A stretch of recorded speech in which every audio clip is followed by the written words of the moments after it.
Hello, boys and girls. Today we're going to talk about the authoritarian leftist known as Steve Shives. He is super controlling, as I've already stated, and the thing is, he wants to control every aspect of your life, even though he knows nothing about your life or any details of it. He just wants to control you for the sake of control, and he wants to use the violence of the state to do it. And not just that, he still wants to do this kind of with video games too, even though he admits he doesn't know anything about video games and he doesn't really play them. He still wants to control them to make them all easy because that's what he prefers.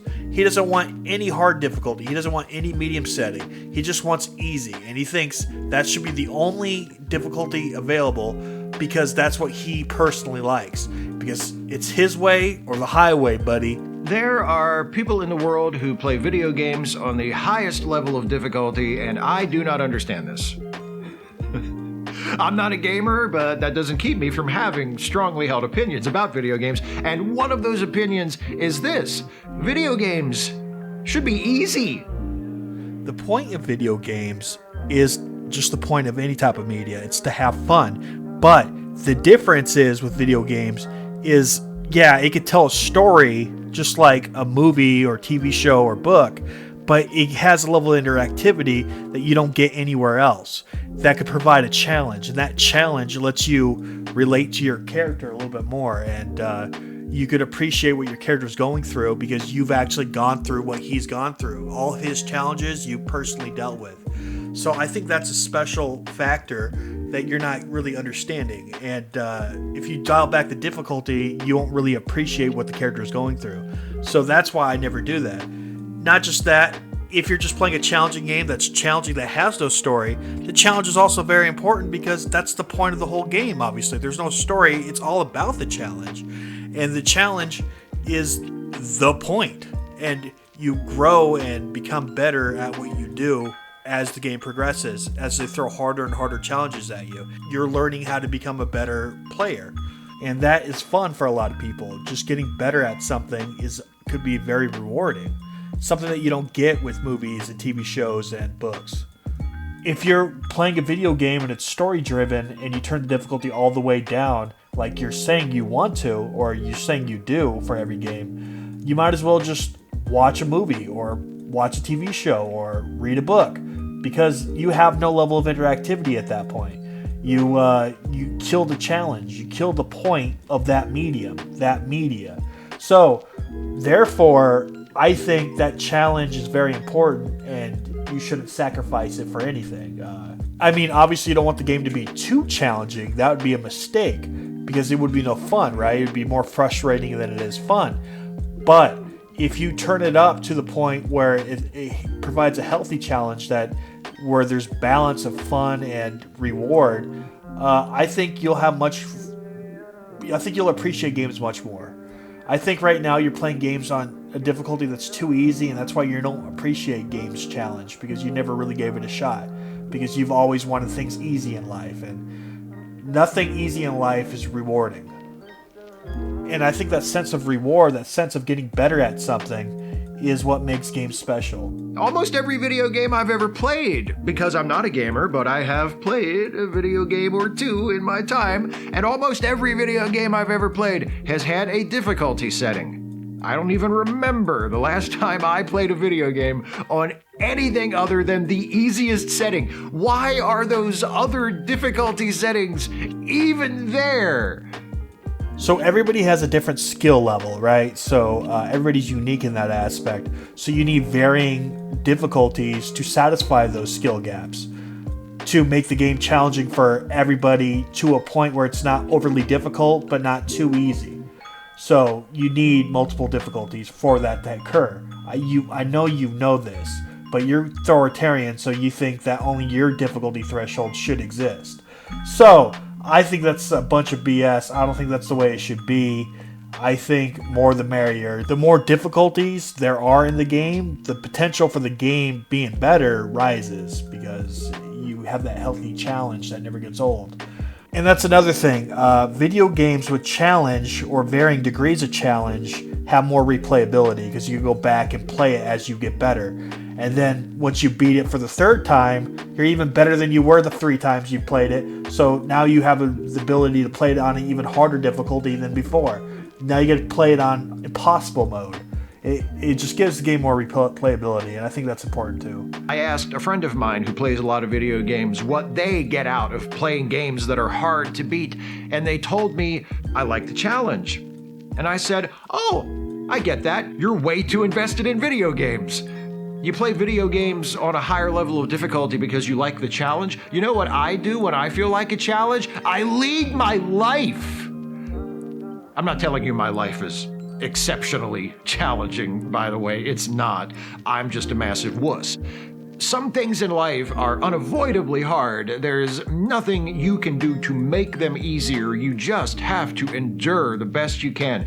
But if there is a way to make something easier, I'd like it to be as easy as possible, please. Wow, you are a wuss. But I guess that's why you're a socialist, because, I mean, you'd rather have life easy and take other people's money instead of working and earning your own. Especially if the something in question is something as frivolous as a video game. Before all you righteously indignant gamers come at me, accusing me of shitting on video games as a medium, that's not what I'm doing. I understand why you might be upset. If you thought that's what I was doing, you love an art form that isn't widely respected or taken seriously. Hey, I'm a pro wrestling fan, okay? I get it. I know that video games can be a medium for serious, intelligent, emotionally involving, socially relevant, and thematically rich storytelling. I'm not arguing otherwise. All I'm saying is, if I play your video game with the beautifully written story on the highest difficulty setting, I'm probably not going to make it to your impeccably crafted and deeply resonant ending. No one's telling you to play it on the hardest difficulty possible, something that you obviously probably cannot ever accomplish. We're just saying that maybe play it on a difficulty that provides a healthy challenge that is still fun, but not too hard, and not too easy either. That way you get that sense of reward when you accomplish every level and every task. That way you could actually understand what the character's going through and relate to them and their challenges. That is the way that I play games, and I think it's really rewarding, and it makes the game so much more fun. So you got to find that balance. You can't just choose the hardest difficulty or the easiest difficulty. You got to choose something in the middle. If a story is intellectually or emotionally challenging, I can do that. I'm all about that. But if it's technically challenging, fuck that shit. Who wants to watch a movie where you can't get to the next scene unless you're able to push the right buttons in the right order fast enough? Unless you're talking about a rhythm game, that's not really true. For example, like if you just play a basic game like the original Doom, you could play the game in like 100 different ways. You know, even like little small things like what rooms you go into first change the outcome of the game. Like you go into this room A first to get this armor, or you go to room B first and get this weapon. Like the choice might be life or death, but you could choose whatever one is best for your playing style, and what's best for you may not be best for someone else. There's no right order of things to hit. As long as you beat the game, you win. So that's what's so beautiful about it. You got to use God-given smarts that you have to accomplish the level and play it and beat it in the way that you know best. Not someone else, but you. A lot of people, apparently, but have I mentioned yet that I don't get it? Earlier I said that even though I'm not a gamer, I have played a video game or two in my time. In recent years, most of the games I've played have been mobile games, and I have 2 of them currently downloaded on my phone. One is a game called Flow Free, which is a puzzle game where you connect the same color dots on a board. The other is a collection of solitaire games, which I use mostly to play free cell. Know what these 2 games have in common? They're both easy as shit. Occasionally there will be a flow-free board that takes me 2 or 3 tries to solve, but that's about as tough as it gets. I have yet to play a free cell game on anything other than easy mode, and guess what? I've never lost. I have a perfect record on my free cell game. Damn, Steve Shives. You might as well be saying, "Hi, I'm Steve Shives, and I'm a giant wussy." I'm not bragging. Bragging about how good I am at a video game would be a very silly thing to do, even if I didn't make winning the game as easy as possible. I'm just saying, being able to win the game is one of the main reasons I enjoy playing the game. So you don't like being good at things. You're like the guy that wants last place to have a trophy, right? Too, because everybody should get a trophy if you compete. If you compete, you're a winner. No, that's not how it works. There should be first place, second place, and third place. But mainly, if you're not first, you're last. And that's how it should be, because striving for the best you could possibly be is the way to go. Doing the bare minimum isn't enough, Steve Shives. Being a piece of crap who has low effort isn't the way to go in social life or in financial life. It just doesn't work. Why strive to be mediocre when you could be, better than that? I don't expect you to beat the game on the hardest difficulty, but come on, man. Just play medium like everybody else. That usually gives you a healthy challenge that's not too hard or too easy. Okay, let me tell you something about me. There's another video game that I play every now and then, Doom 2. Classic first-person shooter, right? When I was a kid and it first came out, I played it all the time. I loved it. These days, Doom 2 is one of the games you can find in the Internet Archive's arcade section. And sometimes, if I find myself with some free time and I want to just have some mindless fun, I load Doom 2, turn down the game's music and sound effects, and put on some music of my own, and I play Doom 2 right there in my web browser and have a great time for however long it takes until I get bored with it, usually between half an hour and an hour. Not only do I play Doom 2 on the easiest skill level, I believe that would be the I'm too young to die setting, I load that fucker up with cheat codes. And now that I mention it, that's another thing about video games I don't get. Why are there cheat codes? Why do you need to know the secret handshake to activate certain options? Why isn't this stuff just checkboxes in the settings menu? God mode? Yes, please. Check. Infinite ammo? Don't mind if I do. Check. I cannot believe how much of a wussy you are. It is unbelievable. Anyways, the reason why there's a special handshake for cheat codes is because cheat codes were developed in the 90s and the early 2000s for developers actually to test the game. So they could just, put on God mode and get to the spot where they need to get to without dying 100 times. So anyways, that's why cheat codes exist, just to test the game. And that's why they don't exist in games anymore. Because there's software that exists that will give them God mode or like infinite ammo or whatever they need to survive to get to the point where they need to get to. Hell, they could even just, instead of like loading the game from the beginning, they could just spawn from a checkpoint now. So they don't need cheat codes, is my point. Sometimes, if I don't feel like Doom 2, I'll play Wolfenstein 3D instead, which is also available to stream on Internet Archive. Makes for a nice change of pace. Maybe I don't feel like killing demons. Maybe I feel like killing Nazis. Same deal as Doom, though. I make it as easy to play as possible. The easier it is, the more fun it is.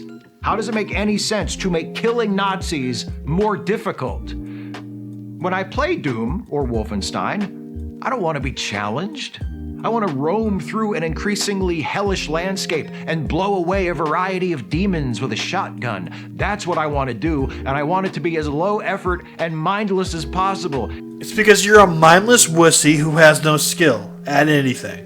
And I don't want to be aggravated by how hard it is to beat this level and move on to the next one. There are things in my life that aggravate me that I can't do anything about. Why would I want the game that I'm playing, that I've chosen to play for fun, to aggravate me too? That insight did not come easily to me. When I was a kid, I was much more of a gamer. This was back in the olden days of 8-bit gaming consoles. I had an NES. I also had a Commodore 64 computer that I used primarily for games. I loved playing video games and devoted much of my free time to it, especially during the summer when I was out of school and my friends and I could visit each other and spend all day playing. Let me guess, you walked out of the building with your friends and a brick from the top of the building fell down and hit you in the top of the head. And since then, you can't play games right. You can't play games on the hard difficulty anymore. I get it, Steve Shives. Because back then, if you wanted to play multiplayer, the other players all had to be in the same room. I don't know how we all didn't catch COVID. I have fond memories of those times, but you know what else I remember about my misspent youth as a video game player? How my Nintendo controllers would rattle when I shook them because of all the times I flung them to the floor in frustration. Many of the games that provoked that childish reaction were among my favorites. Teenage Mutant Ninja Turtles, Mega Man, assorted Castlevanias, Battletoads, goddamn mother Battletoads. May the people who made you burn in hell. I liked playing all of those games, but you know what would have made me like them even more?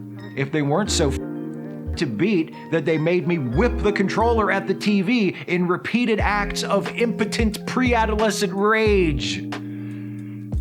It's no coincidence that my enjoyment of my favorite Nintendo games increased dramatically once they came out with the Game Genie, which was this cartridge that fit onto the end of the game cartridge, which you then inserted into the console, which allowed you to enter cheat codes that made the game super easy and, as a result, more fun. Am I saying every voluntary activity I engage in, every hobby I pursue needs to be as easy as possible? No, of course not.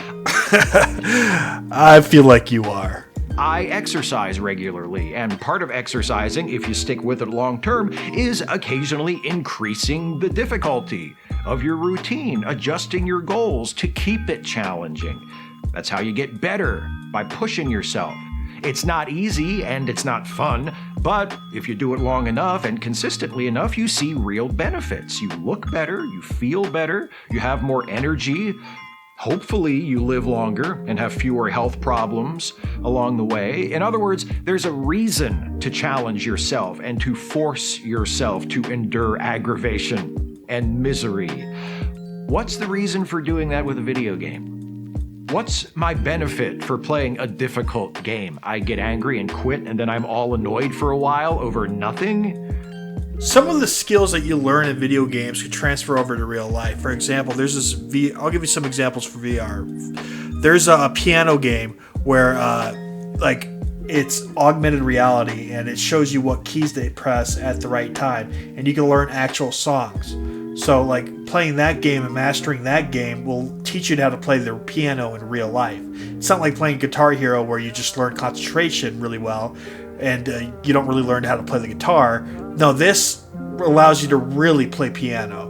And there's a guitar version, there's a drum version. So you can learn how to play guitar, then you play piano, and you can play drums. And I'm sure there's more coming in the future. But those skills, equate to real life. There's this VR game that I play where you're at the shooting range and you have to reload guns really fast and under stress. And you reload the guns like you would in real life, and you learn the guns like you would in real life because like the action is on for example, it's on the right side on an AK, but on the AR it's on the back.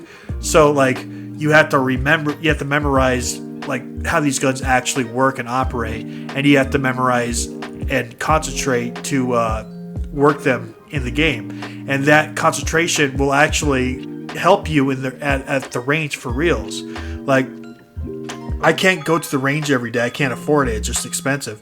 So I play these games play the shooting range game on my Oculus Quest, and it transfers to real life. Like, it helps me with real guns.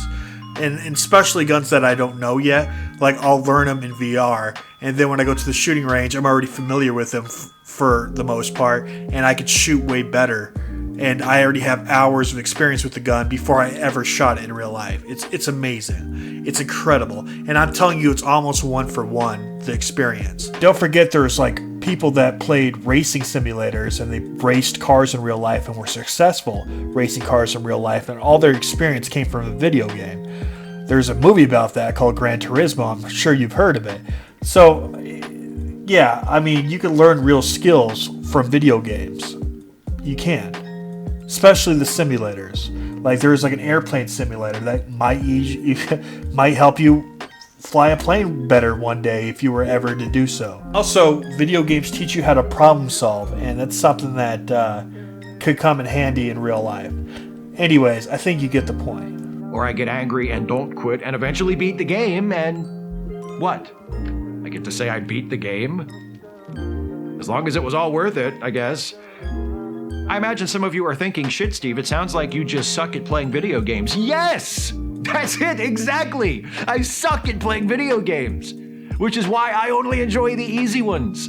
Because when I play a video game, I'm not under the delusion that beating the game is an accomplishment, and that beating the game at a higher level of difficulty is therefore a more impressive accomplishment. It's not impressive, and it's not an accomplishment. Okay, to be good at video games, you need fast-paced thinking, concentration, and you need to be good at problem solving.